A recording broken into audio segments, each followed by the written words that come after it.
बोलो अरे बोलो बता दो लोग बते काहे गारी बता दो लोग बते काहे गारी बता दो मुझे पूछे हो मुझे पूछे हो मुझे पूछे जनकपुर के नारी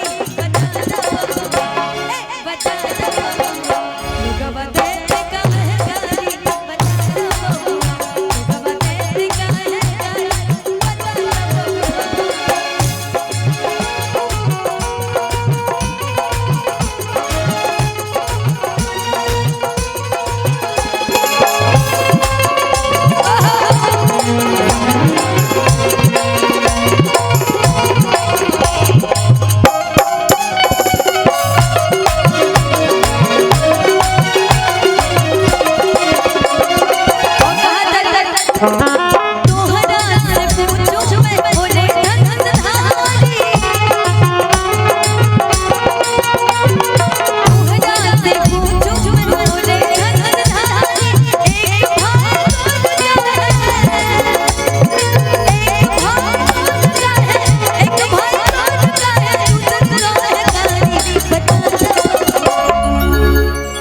हमनी के घरे में सबका रंग एक जैसा नहीं होला। हाँ जी राम जी सावर रहलन, हाँ लक्ष्मण जी गोर। वही में सब कहनी जब वही मिथिलांचल के जितना कन्या लोग रहने कहनी कि ए पहुना तू इतना करिया बड़ा आ तोहर छोट भाई इतना गोर बड़ कि एक भागोर का है अरे दूसर का है नारी बता दो लोग बते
तेरी बुढ़वा देखे में बड़ी दुबर पातर लौकत हो। हाँ जी लेकिन खाए के दे तो थरिया भर खा लेते खाए भर ना दी कि देखे में दुबर पातर अरे खाए भोग थाली बता दो अलग बदल गो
पहले के जमाने में एक आदमी 3 मेहरारू रख सकत रहे, लेकिन आज के जमाने में अगर गलती से हाँ भौजाई लोग जान गई ना तो मार बेलना घरवा में सरिया दी है। घर में महाभारत शुरू हो जाए। अरे महाभारत भी औरतों के चक्कर में हुई थी भाई। नो एंट्री। अब अगर केहू गर्लफ्रेंड में केहू का जान जाए कि हमार जाना दूसरा जना से बतिया बता रहा हां तो का होते का होई पता चली सुबह 4 को पुलिस लेके घरे पहुंचे। ओ माय गॉड कि ये कहीं मराद पार अरे तीन को नारी बता अरे बता दो अरे लोग काहे